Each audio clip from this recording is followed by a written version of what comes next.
about us. Think about you.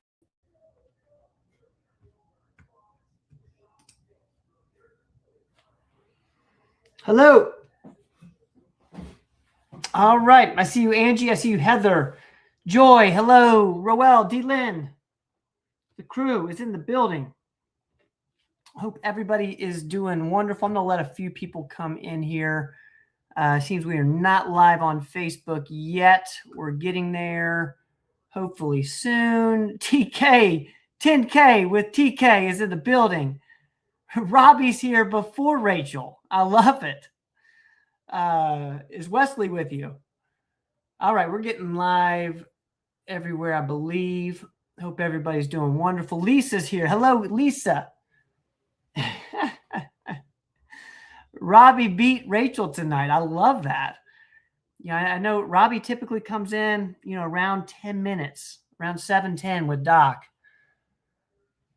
Hope everybody's doing wonderful this evening.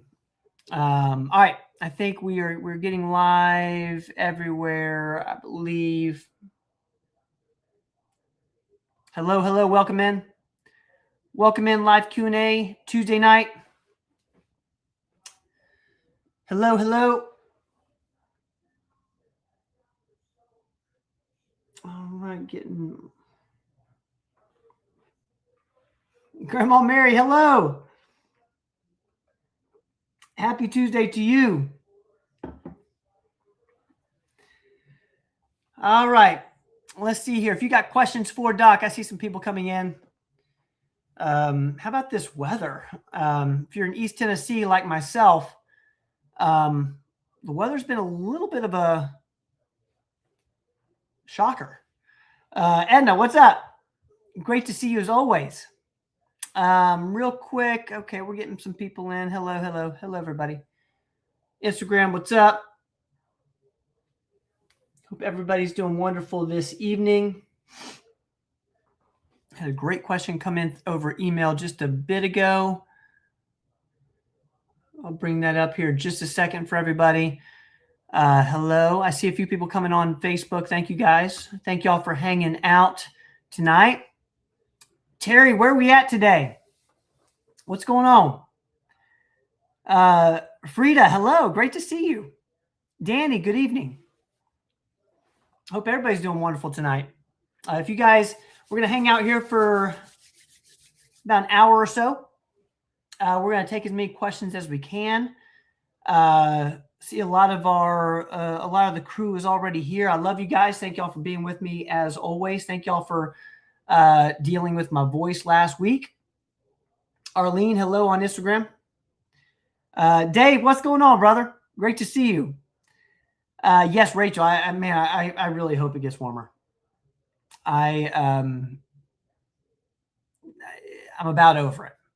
I was happy to see the sun come out today, though. All right, Mickey, thanks for watching. Great to see you. Do I have any newcomers in here? Anybody who doesn't know what this is? If you don't know what this is, let me know. The stash is here, Robbie. It's just very short.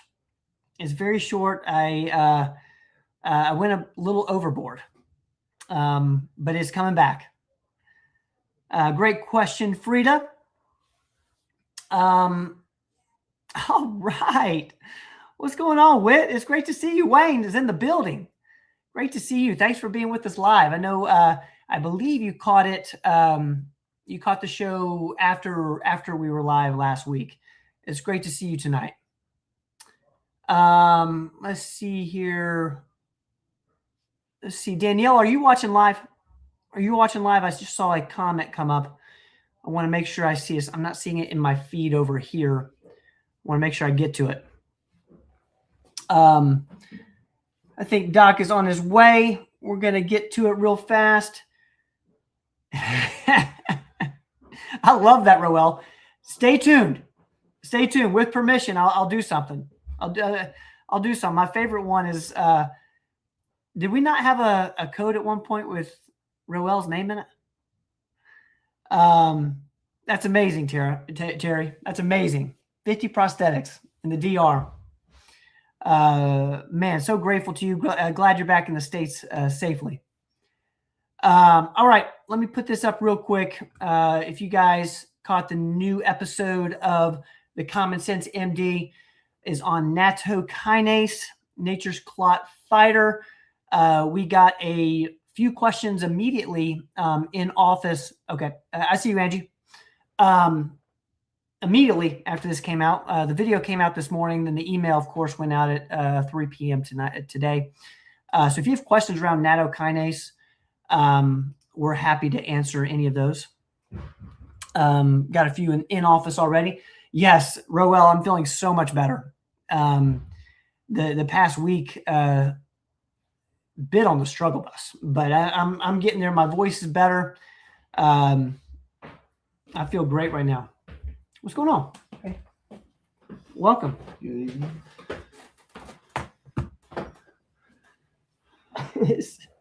As soon as he gets here, I start coughing. You're still coughing. Not a little bit. A little bit. You're trying to get me sick? No, we never. We got a great question around colds that we'll talk about to start off the show here in just a minute. All right, guys, you know the drill. Doc is here. Oh, I'm going to scoot over a little bit this way. Aren't you supposed to have your microphone out? I am. I'm going to hit record. There we go. All right, for those who don't know, we record this. So if you miss it live, that's okay. Or if you want to watch it again or listen again, it's on Spotify and Apple. The audio version. You saying people might want to replay this like they replay some of their favorite series that they watch on TV? Maybe. I doubt it. I mean, maybe. I doubt it. Has anybody in here ever watched one of our shows twice? And I only honest answers. Don't say it because Dr. Rogers is here. I want honest answers. Has anybody ever watched the show twice or parts of the show? That's a tough question. I'm not sure anybody has. I doubt it. I doubt it. The whole show? I doubt it. Definitely not the whole show, but bits and pieces. We edit this, so we take out a little bit of the, the BS. It's not BS. Betsy, hello. Great to see you. I see Angie's question. We've got a few questions here on Instagram. Okay. Thank you, Dave. Edna has. Okay. I see Tom has. I love this. Dave has. D. Lynn has. Wow. Do you guys listen back to it on like an audio like Apple or Spotify, or you guys rewatch it on YouTube? This is all Barbara has too. This is great. Man, Roel listens to it on his route. Thank you, Roel. Pretty impressive. I love this from Rachel. This is like the most honest answer questions. Is watching it live in the lobby count? I think it does. Yeah, it does. And in that case, Angie, you're forced to watch it in the lobby. Angie, Tabitha, I'm sure they watched all these 40 times. Yeah, we started playing our videos in the lobby because I had some patients complain that we kept the food channel on, instead of healthy. Yeah, we need health advice. The food channel. No, we're going straight stuff like nattokinase, which I was very interested in. The nattokinase video was really interesting. That's a great little product. Yeah, for a lot of people. And did you really you did the podcast because you said Andy started it as well? He's on nattokinase. He takes it because of to prevent diabetic retinopathy. Okay. Kelly had that hemorrhage in her eye from diabetes, and there's as a result of ischemic changes in her eye from diabetes. So yeah, it's a great blood thinner. Listen to the podcast. It's really interesting. It's a good product. Real quick, I'm just going to put this up because this is amazing. Tom rewatches it. We've got, D. Lynn rewatches it. Barbara, Kathy has. Thank you guys. Roel's watching it on Spotify. That's awesome. Thank you, guys. Dave, I got a new guitar last week. Yeah, you did. Be interesting, and it's a handmade.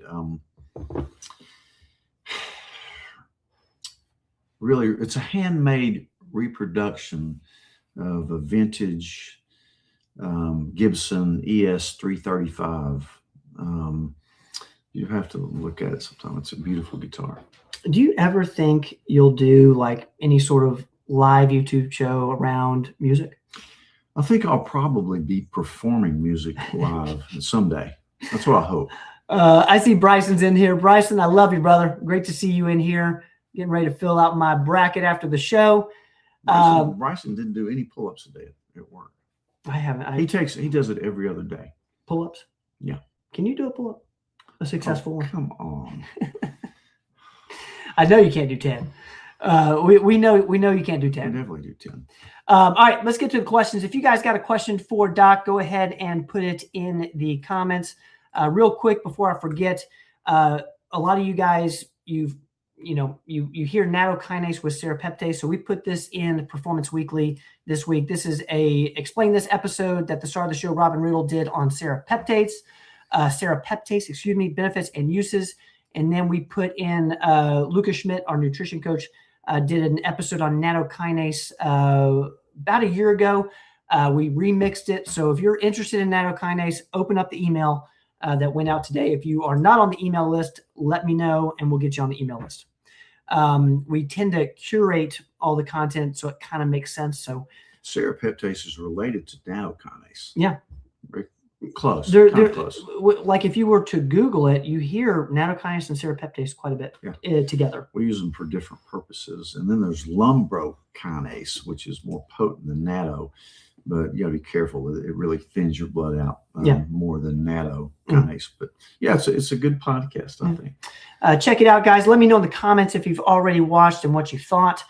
Okay, let's see here. Oh, sweet. Robbie's joining the bracket. I dig it. All right, let's get started here. If you have questions for Doc, put them in the comments, and I will make sure to find them. Real quick, I'm going to put this up. The questions around colds. I'm going to read this because I love this question. And to be honest with you, Doc, I've been thinking of it, the same way. So I'm going to read this out. So you guys, listen in here. I can't put it up. It's too long to put up as a visual. I take about 30 high-quality supplements daily, including 10,000 IUs of vitamin D during the winter. I do that as well. Eat healthy with the exception of milk chocolate after dinner. Drink 64 ounces of water daily. Minimum, get sunshine and exercise, and 6 to 7 hours of sleep per night. Yet, I catch too many colds. Had a heavy congestion cold for 2 weeks, shook it off, and was healthy for a week, and then caught a stuffy nose for 4 days, which is now has become a heavy cough. So I've been sick for 3 of the last 4 weeks. Any idea why I keep catching colds? I love this question because I feel you. You're doing all the right things. You're taking all these supplements. The vitamin D thing is, I think that's critical for this, yet you still keep catching colds. So first couple minutes, let's kind of talk about this and what your thoughts are. Okay, you're doing everything right except one thing. You're eating milk chocolate after dinner, and that's what's killing you. It will kill you. Take out the milk chocolate. Probably shortly. I'm kidding. If you enjoy a little chocolate, I prefer dark, but because if it's antioxidant properties. But everybody has their own little vices. So, that is a really good question. Some people are more prone to them. You can take all the supplements in the world. You could eat great, but if you're around people that are sick all the time, especially little kids that are going to daycare or schools, and that's when you tend to catch things. And eventually you build up your immunity through natural resistance, and you'll be better. I will admit that I probably got 2 sore throats and colds a year for almost every year for years. Yeah. And then I started taking a lot of supplements, and knock on wood, it just doesn't happen much anymore. Yeah. I do think that, a lot of times stress kind of puts our immune systems on compromise. I like quercetin, that quercetin, max quercetin that we have. That's one thing I definitely take in the winter is the I'm not taking that right now. Quercetin. Flip it on there and I'll show you what's in it. Have you got that? I do. Let's see. I'm not trying to say violent. I'm just telling you. With the quercetin?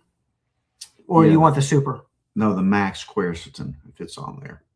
Shoot, I don't think I have a graphic of that one. have the super up here, but no quercetin, I don't believe. Well, Oh, there we go. okay. This is kind of what I take, especially in the winter. So in the summer, I really don't find I need it.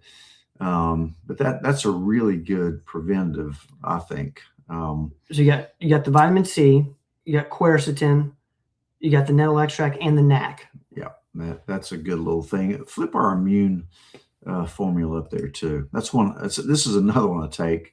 Again, you're not going to overdose on vitamin C, and even though you're getting you're getting the NAC 180 of K2 in the super, really a lot of people think you ought to get 360 anyway with K2, so you're not going to have a problem there. You get a little extra zinc in it. So that's another one. That does have the quercetin and the NAC as well. So either one of those you should take. You should get on and see how you do. The other things you could do really, you could squirt Cofix in your nose and in your throat, and a lot of times that's a preventative.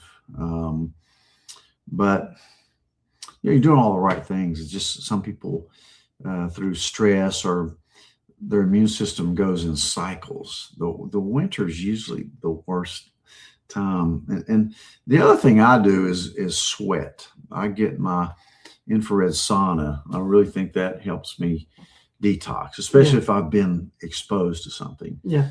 Back in 2021, is that when we both had in 21 COVID at the same time, and I immediately got in my infrared sauna and heated up my body really high, sweated it out. The next day I felt great. Of course, I took ivermectin, the whole gamut. But anyway, so there's a lot of things, little things you can do. You may not be detoxing as well as you could be. I think heating your body up is a good thing. There's a new book that just came out. I'll have to remember. I'm going to do a podcast on this, but it just came out last week, and it was by the guy that co-authored Peter Attia's book, Outlive. Okay. But it talks about how people that heat their body up and sweat a lot are way healthier than people that don't. Can heat your body up? Can you sweat through like cardio, or are you talking about like you need to be in? Okay. You're both really sweating. Okay. But they found that people that work in extremely hot environments, like people that work on boiler rooms and just unbelievably hot environments, they don't get dementia as much as people that live in a cold environment. Interesting. So I think that would probably help you, is to get an infrared sauna, and you can get them pretty cheaply now in a bag. Yeah. And they heat you. The main thing is just the heating up of your body. Yeah, heating your body, and you activate these things called heat shock proteins, and they really stimulate your immune system to fight off things. So those are some things you can do. I don't know if you're around kids that snotty nosed kids, if you're exposed to a lot through work. It's hard to say, but definitely continue to take your supplements, and certainly zinc, vitamin C, quercetin, NAC, D. And D. And he's taking D. Or preventative. So one other thing is, you tell me this all the time, is when you first feel something coming on, take 50,000 IUs of D for 3 days straight. And that really picks me up. Yep. If I feel a little bit of a sore throat, do that for 3 days. That helps me a lot. Yep. And you remember our friend years ago told us about taking vitamin C every hour? Yeah, once an hour. Yeah, once an hour for 24 a gram an hour, as long as you're awake. While you're awake, that's hard to do, but apparently it helps. Just pop a 1,000 milligram C every hour. It's not that hard. Yeah, but I'm with this question because that's got to be frustrating. And I was sick last week, and you feel like you're doing all the right things, and you still comes down with it. And it's probably actually good to have a cold once a year or so, because it kind of stimulates your body to activate your own immune system. So The other thing I think about is I've heard people do this, and I've never done this, but like when you feel something coming on, you just you like go to bed for 16 hours or something, just not do anything, and you feel better. Most of us can't do that. It's hard to do. Yeah. It's hard to do. Yeah. All right, we're going to keep moving. Thank you so much for that question that came in through email. If you guys have any questions around colds and stuff like that, happy to talk about it. I think there's one that came in over here on Instagram. I'm going to put this up real quick for Arlene. Are you familiar with Moducare for the immune system? Yeah. I have heard of that. I'm trying to think of what it has in it. Moducare, M-O-D-U-K-C-E-A. Yeah, you might want to refresh our memory a little bit because I have heard of it. I'm just not kind of blanking out on what's in it and how it works.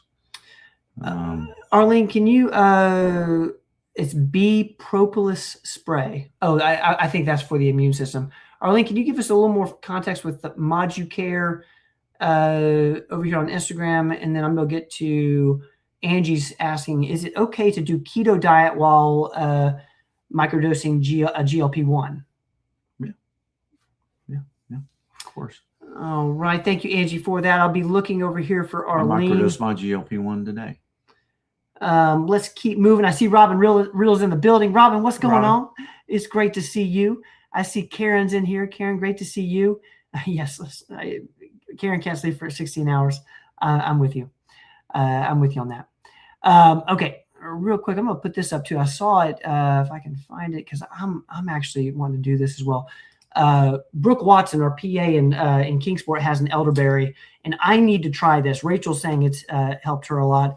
I've heard Brooke talk about this. I want to do the same thing. Yeah, elderberry is so good for you. Yeah. Thank you, Rachel. Thank you, Rachel, for putting that up. Okay, let's get to the questions here live. If you guys have a question for Doc, go ahead and put them in the comments. If you're just now joining us, welcome into the show. We're answering live health and wellness questions here for the next 30 minutes or so. Let's see if I can find any questions. Let's see if I can find it. Hold on 1 second, guys. I'm sorry. I'm getting caught up. Oh, there we go. Oh, there we go. TK, Doc, I was down on Friday and saw Brooke and noticed you put in my chart suspected mast cell. So mast cell, is that MCAS? Yeah. So mast cell. Does that mean my body thinks it is in an allergic state, although the trigger is gone, or there is no trigger? Talk to us about MCAS. Yeah, mast cells are part of your immune system that fights, that's released when there's a foreign invader, like a cold or a virus or something like that. And a lot of people's bodies, they just, with no obvious trigger, they start releasing these mast cells and histamines, and they tend to sometimes have these allergy symptoms like rashes or runny nose, asthma, itchy, watery eyes, and that type of thing. So there's some things you can do to prevent that. You always think about the gut, how your gut's functioning, and try to balance your microbiome, because if your gut's unhealthy, your immune system's unhealthy, because 80% of your immune system is located in your gut. It's hard to believe that it's true. Besides changing your diet up and eliminating sugars, glutens, dairy, nightshades, soy, corn, and maybe those things that are just kind of particular to your immune system that don't jive with it too well. And sometimes we do food sensitivity tests to determine some of that, but you can definitely take antihistamine things like not only a medicine like Zyrtec, Claritin, but also Pepcid AC, which is definitely, blocker. It blocks histamine as well. But if you can, sometimes there's other things you can do. There's some There's some other things. One of them was mentioned to me today by a pharmacist. I'm gonna have to get the name of this because I'd never even heard of it. But and he's probably the most allergic person I've ever met in my life. Probably anybody of us, probably more allergic than anybody an allergist has ever seen. Okay. Multiple anaphylactic episodes and hospitalizations and things. I'm gonna have to, because I did a little looking it up, and I can't recall it right now what the generic name or brand name of that was, but it acts kind of against the mast cell, and that's how it works. Interesting. And for him, it's one of the very few things that actually works, besides massive doses of steroids. Okay. But it's something that just remind me to talk about that a little bit next week, okay, or at least send a post out as to what that is. But this guy's one of the most knowledgeable people you'll ever run into about this kind of stuff, because he's had it since he was born. Yeah. I mean, unbelievable reactions to stuff like that. So, there's a lot to the mast cell, and everybody kind of just overlooks it. So it's a great question, Tom. And one other thing, TK, if you haven't watched the Explain This with Robin on MCAS, if you look up MCAS Performance Medicine or MCAS Robin Riddle, it should come up. So if it was called MCAS. MCAS. Check that out if you haven't. Syndrome. Yeah, it's a good little podcast. All right, let's go to Lisa here. Thank you, TK. Astaxanthin brand recommendation. Man, that was a good. That was great. First time. Yeah, that was great. I use the Life Extension MacuGuard personally. And I got another one too. Speaking of Robin's Explain This, she went over this in her podcast on antioxidants, but it was sports research. That's right. Yeah. Sports research. Good memory. Yeah, it's a black bottle, and I think it's like sportsresearch.com or something like that. Yeah, good. Is that cool? Yeah. All right. Thank you, Lisa, for that. Let's get back to Arlene here if I can find you. Okay. I think Pure Encapsulations may have a good brand too of that. Pure Encapsulations. Yeah. Arlene, it regulates the immune system is Moducare. It regulates the immune system. I have to get the bottle place sterols and sterolins. Plant sterols and sterolins. Phytosterols, yeah. Okay. Have you heard of Moducare? Do you have any? I've heard of it. I didn't remember what was in it, but yeah, I've had some people that have said they've taken that or gone to a naturopath and they've recommended that. All right, Arlene, I hope that helps a little bit. I know we didn't get super in depth. I'm assuming you're like okay with Moducare. Yeah. Okay. Yeah. Mies is asking, what role does estrogen play in mast cell? It does play a role when your estrogen drops off. If your estrogen's too low or too high, and again, I don't know if Robin covered this or not, but she'd be the one to be great to chime in if she needs. But my understanding is that if it gets too high or too low, it can really kind of overstimulate mast cell release.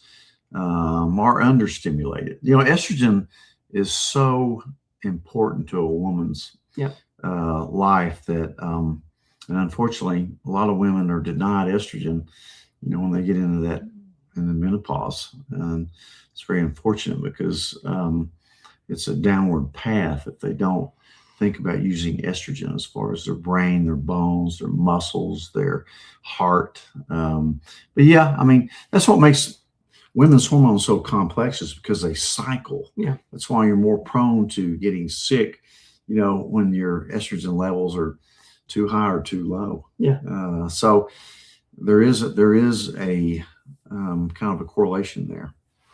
And Mies, I'll put this in there for you as well. If you look up MCAS Robin Riddle or MCAS Performance Medicine on YouTube, there's a full YouTube video on that. All right, let's keep moving. I see Arslan over there on LinkedIn. What's going on, man? Great to see you. All right, let me see if I can find questions. I've gone all over the place. Let's see. If I missed you, I promise I'll get back to you. Here we go. Hold on. Thank you guys for those of you who are just joining us. Hello. If you have a question for Doc, go ahead and put it in the comments. Let's get to Jay. If Dr. Rogers, oh, nice. If Dr. Rogers wouldn't mind, could he go over a high-level list of everything he takes in a day? So high level.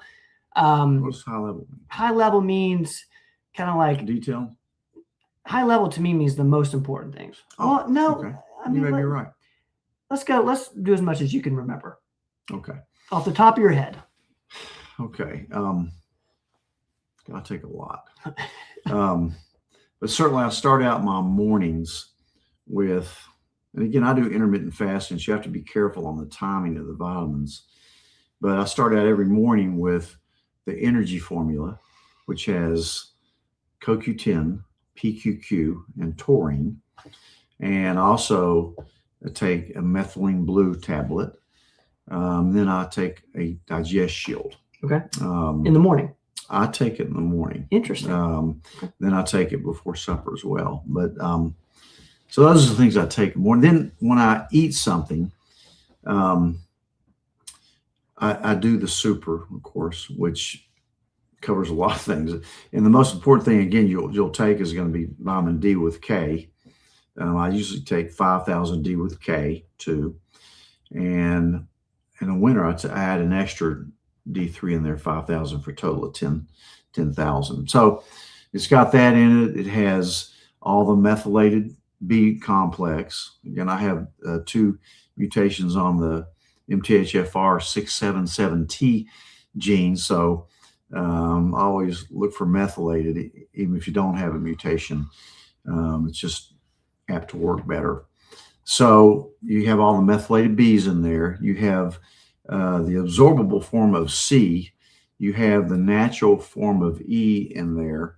And you have your zinc, your copper, your horsetail, your lycopene, a little bit of iodine.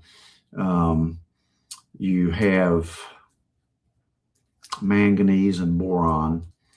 And also have added to that super 1 milligram of lithium orotate, which I've done a recent podcast on it. I think is very helpful for brain. You know, when you get this old, you start thinking about brain health and cognitive resilience. So certainly I'm a big believer in lithium orotate. It's not the old lithium you think about with manic depressives and things like that. This is a very safe mineral. Yep. So I take that, which covers a lot. Yep. I also take an extra 25 milligrams of DHEA. I take trimethylglycine. I take that max quercetin. Yep. Sometimes I alternate that with the immune formula. Yep. Let's see what else I take. Oh, I take a BPC 157 oral. I take niacinamide. I've had several skin cancers, both basal and squamous, from too much sunburn during my youth. And I take L-lysine because I used to get canker sores. So those are the ones I take with my first meal. Those ones I just mentioned. See if there's anything I'm leaving out. I'm sure there's something. You say there's probably something I've left out. That's a lot. But when I come home, you said Omega Max, didn't you? Oh no, Omega Max. Okay. Yeah, Omega Max. Oh, and I also take Fatty 15. That's another one that I did a You say magnesium? At night. Okay. Yeah. Okay. Magnesium, of course, at night. So with supper, I'll take the pain formula because I have arthritis. By the way, my knee's getting much better. It's 3 weeks out from my surgery. You're walking great. Yeah. You really I'm are. walking. I'm not sprinting, but I'm biking. But so I take the pain formula, which has turmeric, and it has boswellia, it has MSM, it has black pepper seed. Gosh, What else is in my pain formula? I'll just mention this tonight. There's the what is the You can flip kind of it the on main there. thing? I'll look it up. See So if I can find pain. one reason I take a lot of vitamins, but I combine these vitamins because Paractin. Paractin, which Yeah. seems to be the secret ingredient. That's what I was thinking. And along with bromelain. So that's my pain formula, which is just a really good anti-inflammatory. It keeps me from having to take Advil and Motrin and that type of thing. So I will take that. I'll take one of my hair formulas. Yeah. It's also kind of good for my prostate. So I take those two, and I also take a triple cruciferous vegetable dim. Okay. Because I'm on T and I want to block down that aromatization to estradiol. Let's see. And anything else at dinner time? I think those are the main ones. And then before I go to bed, I take my triple magnesium. I take my 81 milligram aspirin. I take, what's my other? Not every night, but most of the times I take a little bit of melatonin. I take that every night. Yeah. What else do I take at night? Let me think. Jay, this is on you. Well, that's a lot of stuff, Jay. That may be all I take. That's a lot of stuff. If you add all those individual ones up, that's a lot. I'll take a lot. Guys, we're sorry. We hopefully we didn't bore you guys to death with that. But that's a heck of a list. That's quite a bit. That's quite a bit. Jay, you might have been a little more high level than that, but it's not near as much as our friend takes. Brian Johnson, the ultimate longevity guru. I see Biostacks is in here. Biostacks, what's up? Great to see you. I like your facility. They're the best. They're Jenny the best. and her mom went last week and enjoyed it. Had a great time down there. They're the best. All right, let's get to Roel's question. Doctor, I take losartan 50 milligrams in the morning, then I take tadalafil 5 milligrams at night. Is it okay to take a nattokinase? That's another one I take at night as a vasodilator. Yep. You can either take that, or if you want to take, because having a large prostate really helps that. So you could take L-citrulline, L-arginine, beetroot, along those same lines. And some people add pycnogenol to it. That works pretty well. Yeah, but, I haven't heard you mention pycnogenol in a while. Okay. So it's okay to take nattokinase. Okay, so it takes losartan 50 milligrams, tadalafil 5 milligrams at night, nattokinase or magnesium at night, baby aspirin. What I would do, and I take nattokinase and baby aspirin, I just don't take them together. So you need to split those up. Preferably take your nattokinase in the morning and your baby aspirin at night. That's the way I think it's the best way to do it. And magnesium about an hour before you go to bed. Thank you for that, Roel. I hope that helps a little bit. Let's see. I'll get your other question, Roel, in just a second. Let's get to August. Thank you, August, for being patient with me. What do you know about CIRS? I think that's chronic inflammatory response syndrome. Yeah, I mean, that's one of those things that can be caused by mold. It can be caused by Lyme, and it has a lot of crazy unknown etiologies to it. But certainly, it's one of those things that's really difficult to identify and treat. The one thing that I've treated it with in the past is something called VIP nasal spray. It's a peptide. I used to have, so look up VIP nasal spray as a peptide. I'm not sure who's making it anymore, because it's one of those, peptides are, they're kind of trying to regulate peptides. In the meantime, they're not allowing the regular compounding pharmacists to make them. But I'm not sure if I've ever done a podcast on that. You may search through that. I think I may have years ago. In my head, you've done Circo 2. Is that the same thing? No, that's Circo 2 is more of a supplement okay. For oxygenation. So no. No. Yeah.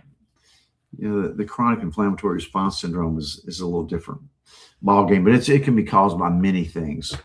And there's a lot of overlap with other things like I just mentioned with mold, Lyme. Some people think fibromyalgia is related to that as well. But it's one of those things that if you've been labeled as having that, take a deep dive on your gut and some of these other inflammatory mechanisms that can cause that. Maybe even Lyme. Check for mycotoxins in Lyme, which you can both check through blood testing. So, all right, August, I hope that helps a little bit. Excuse me. I'm going to get to this real quick for Wayne. May have missed this, but stepped out for a moment. Do you take omega-3s? Yeah. So he takes the Omega Max, the Dr. Rogers Omega Max. Definitely do.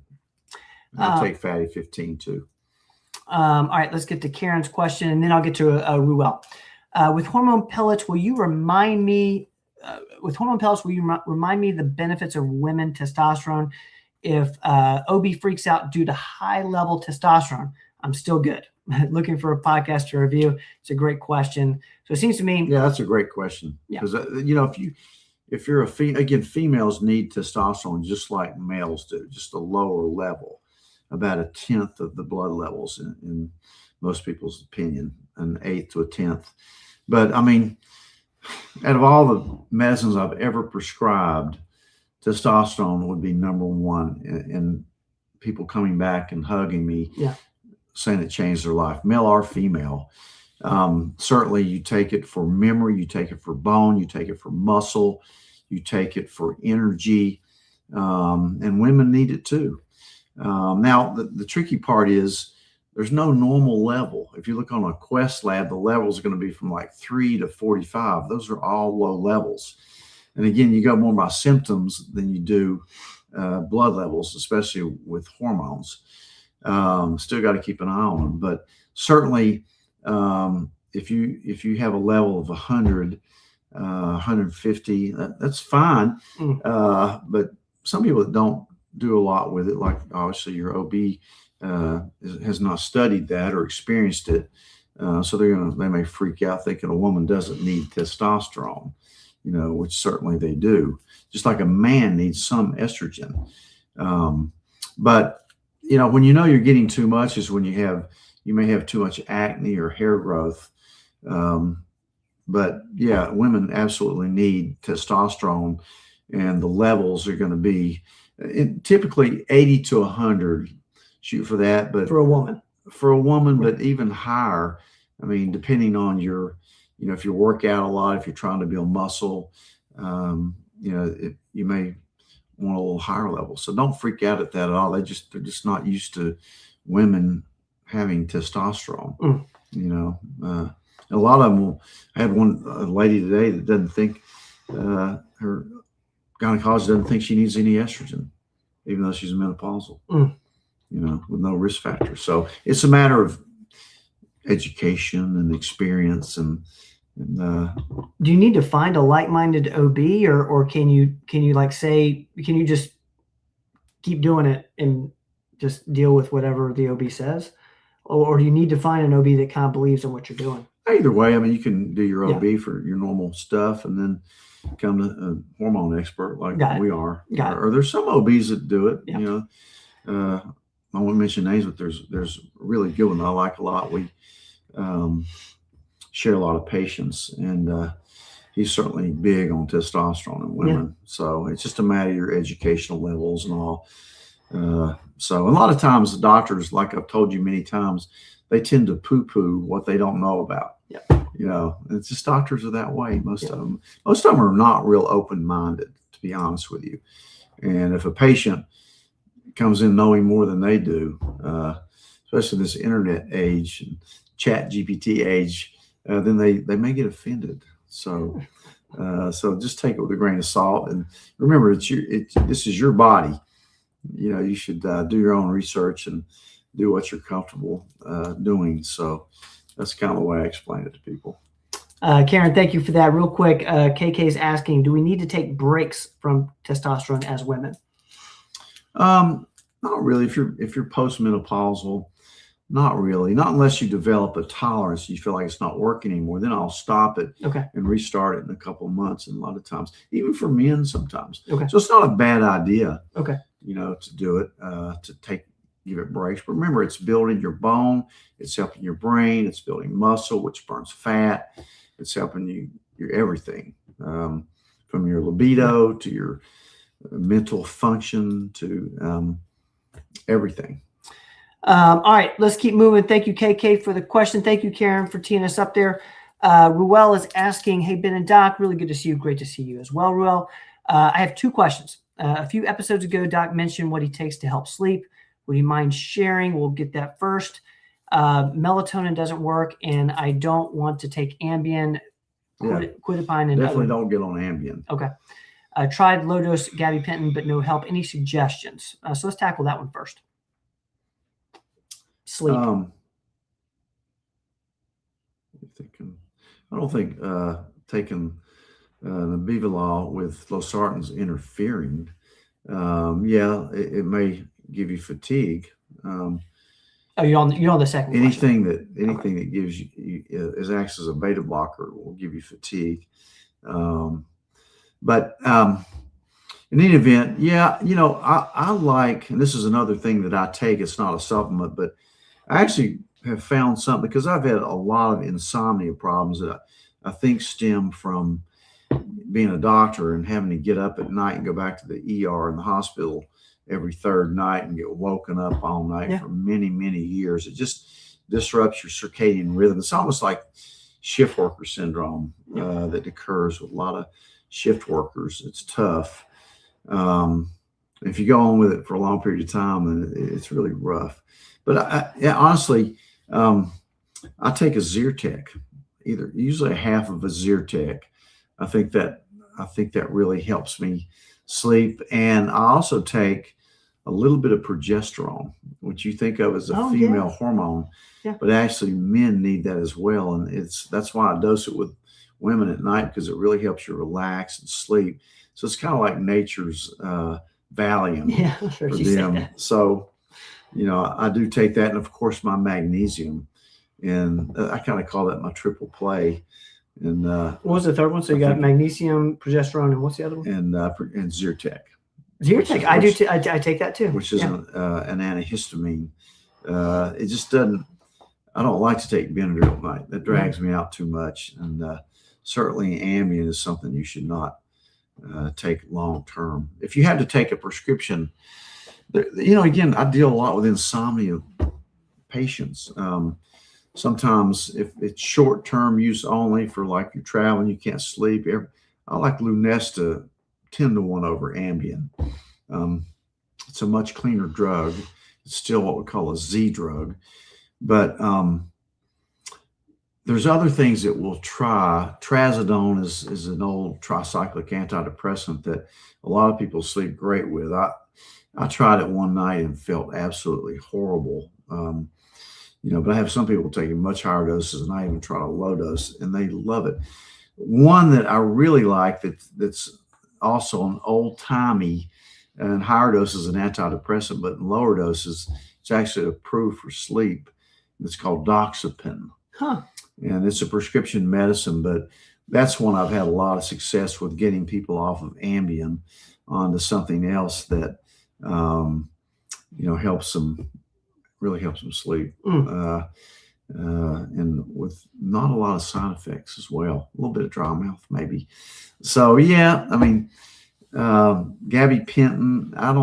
gabapentin works certainly when your back pain flares up, or if you have neuropathy, it does work. It also will stop hiccups. Gabapentin will stop. That's my secret treatment for hiccups. Chronic hiccups are terrible. I had a guy last week with him. He didn't need gabapentin. That was what I was going to try on him next. But in any event, gabapentin really interferes with your mental functioning. People that take gabapentin can't remember things. Interesting. So I hope that helps you. I know it's a. Did we get to the second long discourse? Yeah, we talked about. Okay. It's not contraindicated with losartan, Okay. But it can definitely give you fatigue. Ruel, so thank you for that. Gabapentin's a weight gainer too. Thank you for that question, Ruel. I see Jeff's in the building. Jeff, what's going on? I see Ravonda's over there. Hello, hello. All right, we're going to keep moving as fast as we can. Let's see where we're at. I know I missed somebody. Okay, let's get to Kelly. Thank you, Kelly, with an I. I see your That's practice. the way our Kelly's supposed to pronounce. I have to say it every time. Kelly with an I. We love that spelling. I see your practice and have the MTHFR gene. Also want to know about what you do for vaccine injuries, if that's even why I feel bad every single day. Well, the MTHFR mutation is very common. At least 30 to 40% of people have at least one mutation. There's two basic types. And again, you need to go to our podcast on this to really take a deep dive in it. But you got the 1298C, which is really innocuous. I find that more associated with people that have a lot of anxiety, depression. Then you have the 677T, which is the one I have two of, homozygous, which is the one you don't want to have. And you need to know you have it and check your homocysteine levels, which is an important inflammatory marker, probably more important than what your total cholesterol is. And then if you do take measures, like I mentioned, I take trimethylglycine for it. I take the methylated vitamins for that as well. So it depends on which gene mutation is, what your homocysteine level is with that. As far as vaccine injuries, we see them every day, all the time. And again, I don't want to get into too much detail about it here because we'll get censored. Like we did multiple times during the COVID outbreak. If anybody ever noticed that. While there's certain few words I couldn't even mention, or boom, we're off, which we were. But we stood up for what we believe with, which is important. And it turns out we were right. We were right the whole time. So yes, we do treat a lot of vaccine injuries. Yep. We do McCullough's protocol. Yep. Which is basically nattokinase. Which I know it was mentioned in the podcast today. Yeah, nattokinase and bromelain, and sometimes I'll add boswellia to that, and turmeric. So those are the big three that we do. But we also do some other things, take a little deeper dive into it. But certainly we've seen our share of those many, many times. Kelly, I hope that helps a little bit. Thank you for the question. Real quick for Dee Dee here, what collagen do you recommend? Do you have a type of? I like the keto collagen. Keto collagen. Because it has MCT oil in it. It's ketogenic, so if you're on a keto diet, it won't pop you out of ketosis. I put it in my coffee every morning. And I love my Life Boost coffee. I wish I could drink mushroom coffee. I just don't like the taste of it. You do love Life Boost. Shout out to Life Boost. Because it's organic, it's low acid. It's mold free. It's a little more expensive, and I like the taste of it. Let's get to BioStacks here. Is there a cream or troche with testosterone, progesterone, and estrogen in it? That's a great question. Yeah, well, of course. With all three? Yeah, okay. You can compound a hormone any way you want. Certainly, I try to avoid oral estrogens and testosterone, but with the trits or the troches that dissolve under your tongue, then those they kind of bypass your liver, so they don't affect your clotting factors as much. So we're okay with that. All right. Thank you for that question on Instagram. Let's keep moving here. We're going to get to as many as we can. D. Lynn is asking, I was at a standstill with berberine, suggested dihydroberberine, which gives me diarrhea. Took the Dr. Rogers brand last summer, did the same. 200 milligrams. Any suggestions? What's your thoughts on this? There's a very few people that can't take berberine. And again, if you take berberine, take dihydro because it just works better. The berberine hydrochloride is not potent enough. But dihydroberberine, it's I think as good as metformin as far as bringing blood sugars down. Yep. And a lot of people lose weight on it. It's probably up there in the second or third most popular supplements that we have in our office. For sure. So you certainly wouldn't want to take metformin. It would blow you out. You would not want to take metformin. Repeat. Don't take metformin. But if you're at a standstill as far as weight loss, then of course I love the GLP-1 GIP combination. Like I've told you before, I take a microdose of tirzepatide, which I love. And I think it really helps me. So that would probably break your standstill if that's what you're having, if you haven't tried those. And I think the price is continue to come down a little bit on those. The unfortunate part about those is the price. Yeah. Unless you just can't take them because you've had a history of pancreatitis. But so I would think about that being the next step. And you could even try, a small dose of an oral Wegovy. Okay. It's relatively affordable. Yeah. And it starts out at a real low dose. If you want to try that, it might be, if you're talking about weight loss, then certainly you could try that. Okay. Which is kind of new.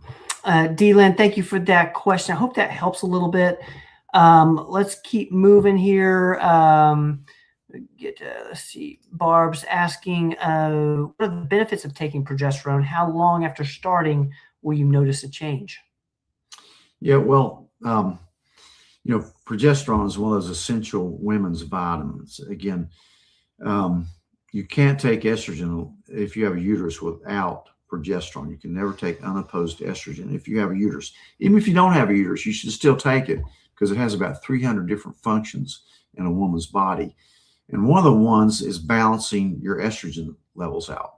Estrogen and progesterone are kind of counterbalance each other. You can get too much estrogen if you take progesterone, like you would in early perimenopause when the progesterone drops out first, and you're estrogen dominant, which causes all kinds of problems with fibrocystic breasts, uterine fibroids. So you take progesterone, and I do like that one orally. Remember the micronized progesterone, not medroxyprogesterone, which is a horrible drug. And that's the one that was a culprit in the WHI study that turned everybody off of all hormones, thinking they cause breast cancer. But even with medroxyprogesterone, the incidence of breast cancer went from 4 women per 1,000 without anything to 5 women per 1,000 using medroxyprogesterone. 5 women per 1,000 getting the case of breast cancer. So, and with, of course, natural bioidentical progesterone, it does not cause breast cancer. But in any event, the benefits are, number one, it helps you sleep. I call it the woman's Valium. In addition to balancing progesterone, protecting your uterus, protecting your breast, it just calms you down. Like I say, I take a tiny dose of it myself just to prevent some of the aromatization from testosterone to estradiol. So, gosh, you may start sleeping within the first week better if you're taking, and you should take it at night. So you may notice it after a week or so. Certainly, progesterone is the hidden, important female hormone, even if you don't have a uterus. Very essential. It helps keep weight off your body. Barb, that's a great question. Thank you for teeing us up there on progesterone. I hope that helps just a little bit. And it relieves hot flashes and night sweats, just like estrogen does. Yeah. Thank you for that question. Thank you for the answer, Doc. Let's get to Jordan here. Just came off a 16-day fast. As I continue to lose weight, how long does it take to reverse metabolic syndrome and insulin resistance? My glucose has been 90/60 the past week. Well, congrats on this. It sounds amazing. I mean, you've already done it. That's amazing. You did a 16-day fast. I'm interested to see if that was a water fast, juice fast, bone broth fast. But that's a toughie. Yeah, that's a toughie. Congratulations. Certainly, you've kind of reset your metabolism, and you can't fast forever, so you're going to have to, and watch your electrolytes. If you do anything over a week's fast, watch those electrolytes and know what you're doing, get blood work. But you just have to morph into more of a ketogenic type diet, and that insulin resistance and metabolic syndrome will go away. you already kind of cured yourself. But you want a long-term fix. So you'll have to morph into something where you're eating and getting, good fats and also protein. I don't care if you eat another carb, you'll live. Yeah. Jordan, congrats. This is amazing. Thank you for sharing this with us. Real quick for Ruel, dose on doxypen. Do you have a dose? Yeah, you can start for elderly people. Obviously, you're not elderly. I start with 3 milligrams. For most people, 6 milligrams. And it's odd because it comes, 6 milligrams is specifically for sleep. I forget the brand name of it, but they'll charge you out the wazoo for the 6 milligram and the 3 milligram. But for the 10 milligram, which is a basic, very low starting dose for depression, it's cheap. So what a lot of my patients do, if they don't want to, and you could take 10, but I wouldn't. I would, get a prescription for if you like it, you could start out with an expensive prescription for 6 milligram. If you like it, then you could tell your doctor, write me for a 10, I'm going to split it. And it's a capsule. So you just take it and pour it out, half it, and then take half of it. It's dirt cheap when you do that. So that's a little trick you can do on that. But you probably like it. Thank you, Ruel. I hope that helps a little bit. Let's get to Lisa. I've been reading about the supplement boron. Could that be something that helps with inflammation and osteoarthritis? For sure. Would really like to not have to stay on Celebrex and go on stronger drugs like methotrexate. Yeah, of course, boron's essential. I put it in my multivitamin. You have to have it for your bones. But yeah, you might even consider LDN. LDN would probably be really good for you. Look at one of my or Robin's posts on LDN, low dose naltrexone. That keeps a lot of people off Humira, methotrexate. Gets a lot of people off of it. Look up LDN. I agree with you. And you don't want to take Celebrex or Mobic forever. I do prefer those over the traditional NSAIDs, but because they're certainly easier on your stomach, but still carry a minor cardiovascular risk. So look at LDN, which is a prescription medicine. You might even want to look into that pain formula that we have, which I take, helps me a lot. Lisa, if you look at LDN, low dose naltrexone, performance medicine, a bunch of videos will show up. You'll see one with Robin Riddle and Explain This Episode. You'll see one with a couple with Doc as well. So check those out. Let's get to Mary. Thank you for being patient with me, Mary. What is the easiest /best /most? I love that. Easiest, best, most effective way to use your creatine powder? You know what I do with my creatine powder? And again, I've bumped my dose up to 10 grams. And I like ours because it has HMB in it, hydroxymethylbutyrate, which is a fat burner. But certainly I think almost every adult should be taking creatine. And you know what I do with mine is I take it in the morning. I have a big thing of water and I put all my scoops in that water, stirred up, and I just sip on it all morning. Okay. Because I take 10 grams. You put all 10 in. I do. Okay. Because I'm sipping it slowly. Right. At 5 grams, just mix it with water. Some people even put it in their coffee. I don't like it in my coffee. And somebody said, well, the coffee will heat activate and deactivate. No, it won't. It's fine in your coffee if you want to do that. And certainly if you're on 5 grams, you can take it all at once. I prefer to use the double dose because I'm doing it for my brain as well as my muscles and bones. So I mix it up 10 grams and I sip on it all morning. Because if you take 10 grams, you gulp it off, it could have an osmotic effect and upset your stomach. So that's kind of the way I do it. As far as timing, before, after work, it doesn't matter. Just take it every day. Best time is the time you remember to do it. Yeah, right.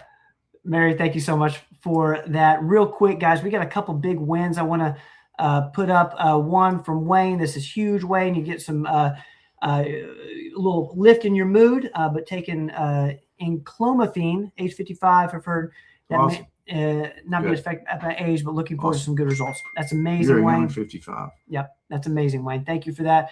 And real quick, I want to put this up from Lisa here. If you've gotten anything out of this show tonight, please pray for Lisa. That's my one ask.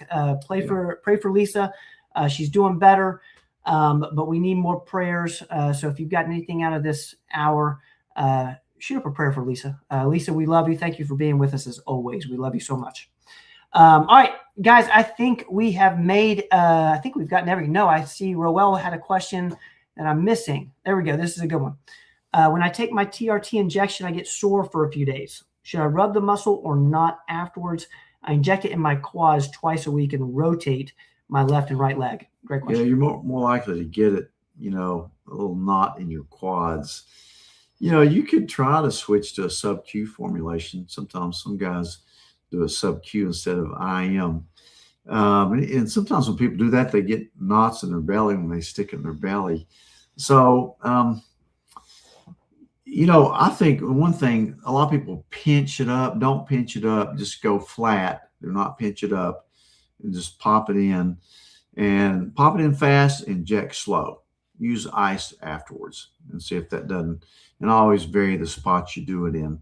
Some people like to put it in their quads because it's just easy to see. And but you can still inject in your upper outer quadrant of your buttocks pretty easily by yourself.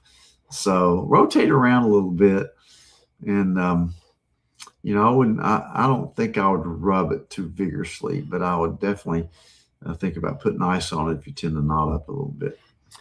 All right, thank you, Roel. I want to get to this from Michael here. Thank you, Michael, for being with us. Started peptides with under Robin's guidance in November, BPC, CJC, Tesamorelin, and most recently BHKCU. Not all together. Started this mainly for visceral fat reduction and inflammation reduction. Have had some of both, but still highly struggling with the tendonitis to the point where I can't do much with my right arm. Seeing Ernie later this week, but any suggestions? Someone suggested proton replacement therapy. What's your thoughts on this? Proton replacement therapy or PRP? I bet that's PRP. It's got to be PRP. I bet that's PRP. Platelet-rich plasma. Platelet-rich plasma. Certainly, we do it. The best person to do it is Jill up in our Bristol office. But, I love PRP. And certainly the peptides are all great. The thing about peptides is you have to give it time. It may take 2-3 months before you notice anything. So stay with the peptides. Think about PRP. You might even think about LDN. That's a good little anti-inflammatory. For the tendonitis? Certainly, certainly think about taking the pain formula like we've talked about 2 or 3 times today. And he is talking PRP. Okay, cool. Yeah, and I'll tell you, Ernie is a maestro. Yeah. Ernie, sometimes with, if you really have a flare, say elbow tendonitis or something, you can't, sometimes I'll pop a little steroid in there, or even do some trigger point injection with just lidocaine. Yeah. So some of those things you will get better. Yeah. Sometimes it seems like, man, I'm never going to get better from this. But sometimes you got to be real patient with this. This is hard. Yeah. But Ernie's certainly the guy to talk to, and probably Ernie and Jill, two people I see for things like that. Michael, thank you so much for being with us tonight, brother. Real quick, Barb is asking, do you offer PRP for backs? That's not an area I've heard of. Yeah. No, when you start injecting around somebody's spine, it's just, no, you need to do that under, x-ray guidance. Yeah.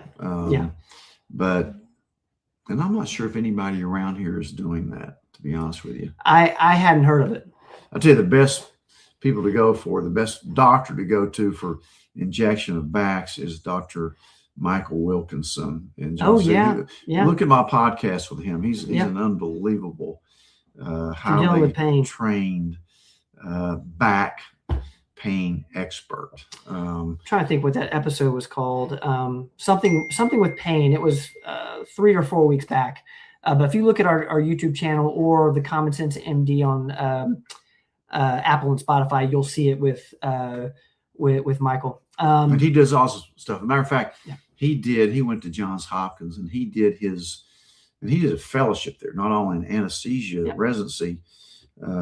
After med school at Yale, he goes to Johns Hopkins to do anesthesia. Then he stays there for a fellowship in pain. And his everybody has to do a research project. His research project was on PRP.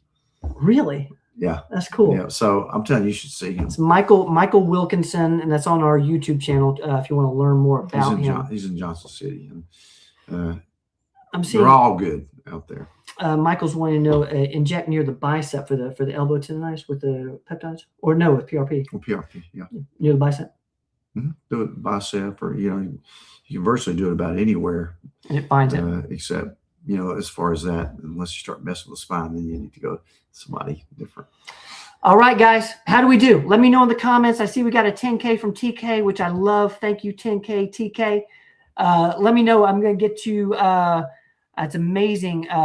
Jordan lost 40 pounds, was going for 21 days, but started losing strength.